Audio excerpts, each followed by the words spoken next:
Plaidoyer pour une création récente.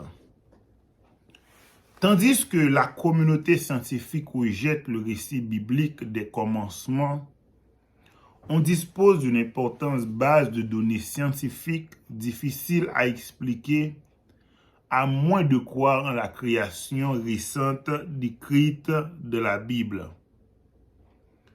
La plupart des scientifiques rejettent catégoriquement l'idée que Dieu ait créé notre monde il y a quelques milliers d'années. Richard Lewontin, un célèbre biologiste de Harvard, décrit clairement la ferme éthique laïque de la science dans cette déclaration. Nous ne pouvons en aucun cas permettre à un pied divin de franchir la porte. Par ailleurs, un sondage de Pew Research auprès des membres de l'Association américaine pour l'avancement de la science a révélé qu'un peu plus de la moitié des scientifiques, environ 51%, croient en quelque forme de déité ou de puissance supérieure. Spécifiquement, 33% des scientifiques croient en Dieu, tandis que 18% croient en un esprit universel ou en une puissance supérieure. Le paradoxe est le suivant. Un peu plus de la moitié des scientifiques croient en une puissance supérieure, mais on ne leur permet pas de considérer leur croyance dans leur interprétation de la nature. Tandis qu'il y a 2 siècles, on incluait couramment Dieu dans les interprétations scientifiques. Les dirigeants scientifiques insistent aujourd'hui sur une forte interprétation séculière. La plupart des pionniers de la science moderne tels que Kepler, Galilée, Newton, Boyle, Pascal et Linné honoraient tous Dieu alors qu'ils exprimaient leur interprétation. Dieu a établi des lois de la nature qui ont rendu la science possible. Ceci démontre qu'on peut faire de la très bonne science tout en incluant Dieu dans l'équation. En outre, la plupart de ces scientifiques croient au récit biblique de la création et au déluge universel dont parle la Genèse. Maintenant, ces opinions sont considérées comme un mythe non seulement par de nombreux scientifiques, mais aussi par la plupart des principales confessions chrétiennes. Les scientifiques peuvent spéculer sur une multitude de choses telles que des milliards d'univers non authentifiés ou la façon dont les chenilles arrivent à se transformer en papillons par des mutations aléatoires. Cependant, on leur interdit de spéculer sur Dieu. De nos jours, un préjugé anti-religieux domine dans le monde scientifique. Les scientifiques doivent-ils exclure Dieu de leur interprétation de la nature? Et si Dieu existait, pourquoi devrait-il être exclu si on cherche la vraie vérité, la réalité sur la nature? Quand des opinions spécifiques ne sont pas permises, la liberté universitaire est compromise. Cependant, les opinions qui prévalent actuellement dans le monde occidental suivent les interprétations restrictives de la science, à savoir que les formes de vie ont évolué graduellement pendant des milliards d'années et que la croûte terrestre résulte de changements longs, graduels, géologiques. Pourquoi insiste-t-on sur l'idée de longues périodes de temps? En partie parce que le concept de l'évolution a besoin de tout le temps qu'il peut rassembler tout ça dans sa tentative d'accomplir une pléthore d'événements fortuits virtuellement impossibles. De l'autre côté, la Bible indique qu'il y a quelques milliers d'années, Dieu a préparé la terre et a créé les différentes formes de vie dans un événement de création en 6 jours. l'univers et la matière terrestre peuvent être très anciens, mais la création de la vie, elle, est récente. Après cette création, la méchanceté de l'humanité a atteint des proportions telles que Dieu a envoyé un déluge universel pour endiguer le mal. Ce déluge joue un rôle crucial dans l'argumentation entre la science et la Bible. Dans un contexte biblique, le déluge constitue l'événement responsable d'une grande partie de couches sédimentaires géologiques et des nombreux fossiles qu'elles contiennent. Ceci s'oppose à l'interprétation scientifique qui prévaut, à savoir que les couches sédimentaires auraient été déposées lentement et que les fossiles représentent l'évolution graduelle des formes de vie sur des milliards d'années. En ne permettant dans ces articles et ces manuels que des interprétations mécanistes, matérialistes, naturalistes, la science, par sa vision restrictive, témoigne de préjugés considérables. Tout appel à l'autorité de la science doit conserver ce préjugé en perspective. Par son encouragement à étudier la nature, la Bible manifeste une approche intellectuelle plus ouverte. Romains 1er, verset 20, Somme 19, verset 2. La science, elle, n'encourage pas l'étude de la Bible, le livre le plus important qui soit. Si elle connaît un grand succès dans certains domaines, dans d'autres, tels que les questions profondes sur les origines, ses compétences demeurent contestées alors qu'elle restreint son horizon à un menu mécaniste. En étudiant le livre de la nature, on peut trouver des données scientifiques significatives. À l'inverse des interprétations qui appuient le modèle biblique d'une création récente et le déluge universel consigné dans la Genèse, l'évolution se heurte à deux sérieux défis. Par exemple, combien de millions de molécules biologiques fragiles se sont-elles réunies au même moment ou au même endroit sur une terre vide pour former la première cellule vivante? Ou pourquoi n'existe-t-il virtuellement aucun intermédiaire fossile entre les groupes majeurs d'organismes? Les données en faveur d'une création récente sont particulièrement intéressantes pour le récit biblique des commencements. Le temps est une question clé. Que les couches sédimentaires fossilisées aient été ou non déposées rapidement par le déluge. Voici quelques exemples de ce genre de données. Premièrement, l'érosion de nos continents se produit trop rapide pour permettre un tableau chronologique évolutionniste.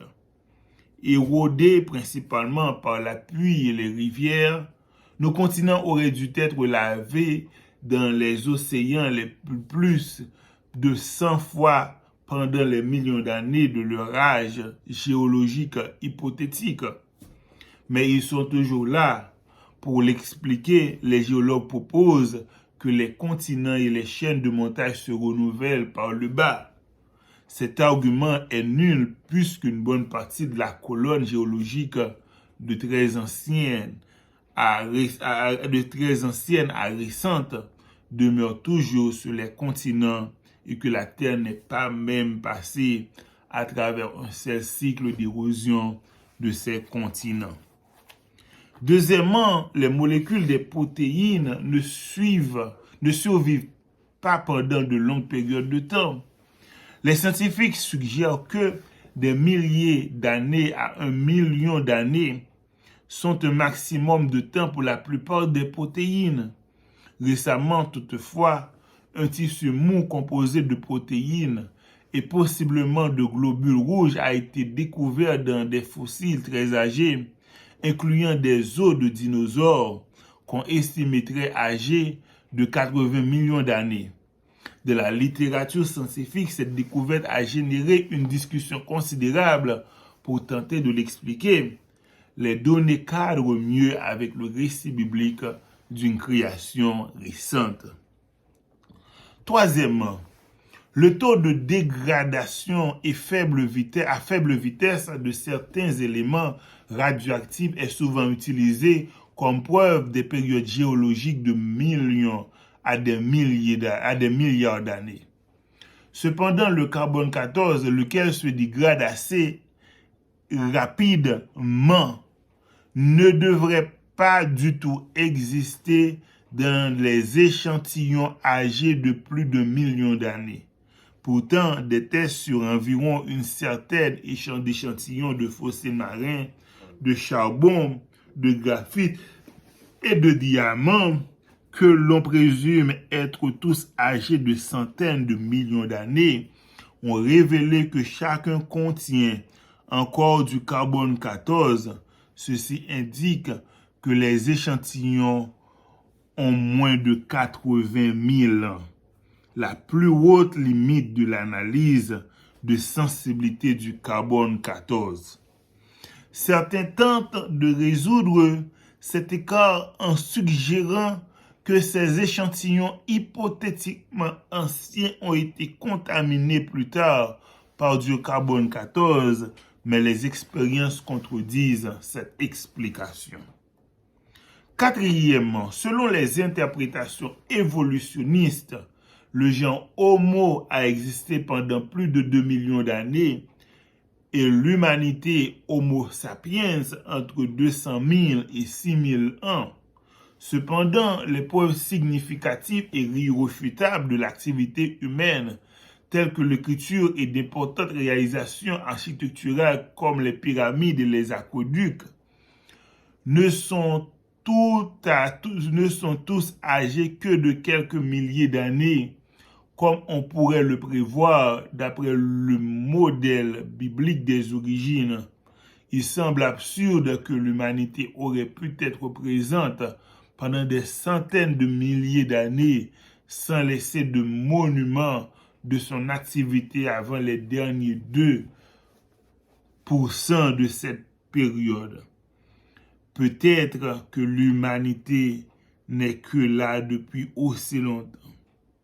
Cinquièmement, la formation géologique d'une ampleur incroyable de sédiments de la croûte terrestre, par exemple des groupes de couches similaires, sont ce à quoi l'on pourrait s'attendre de l'activité de déluge universel. Nombre de ces formations exceptionnelles, telles que celles dans le Grand Canyon, s'étendent sur plusieurs États. Ceci contraste avec la déposition lente, irrégulière, localisée par les ruisseaux, les rivières ou les lacs que nous voyons se produire actuellement sur la surface des continents de la Terre et ce à quoi on pourrait s'attendre pendant les hypothétiques millions d'années de déposition lente. Ces formations sont relativement minces étant donné leur vaste étendue, suggérant une activité catastrophique inhabituelle d'une grande ampleur, laquelle serait conforme à un déluge universel.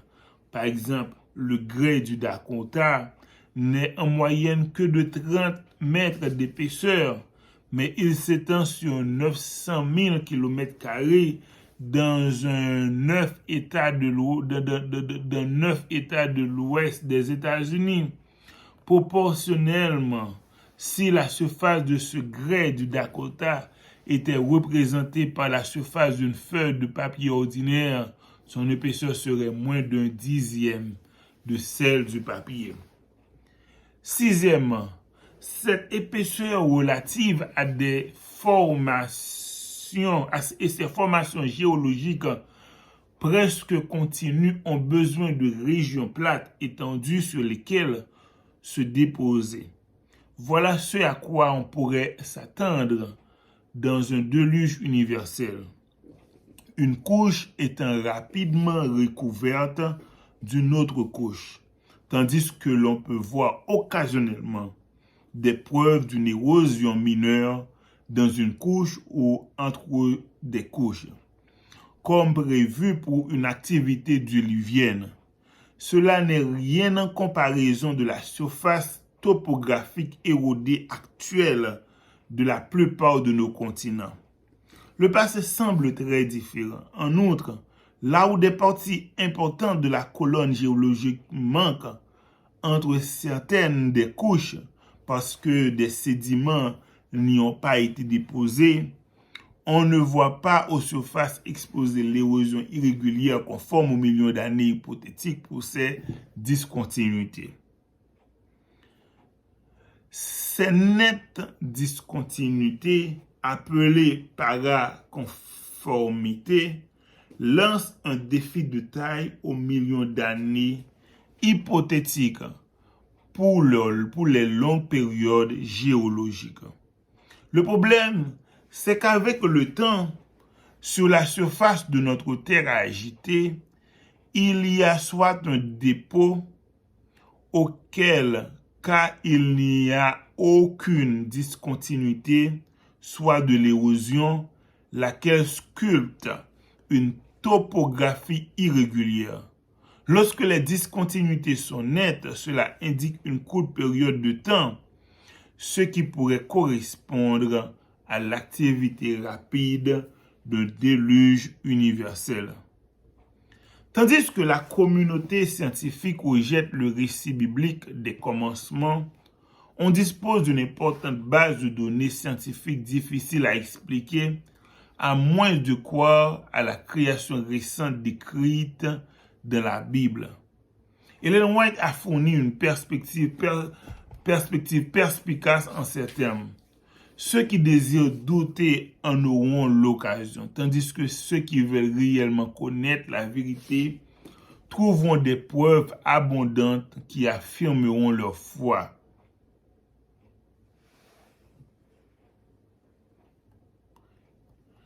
Merci.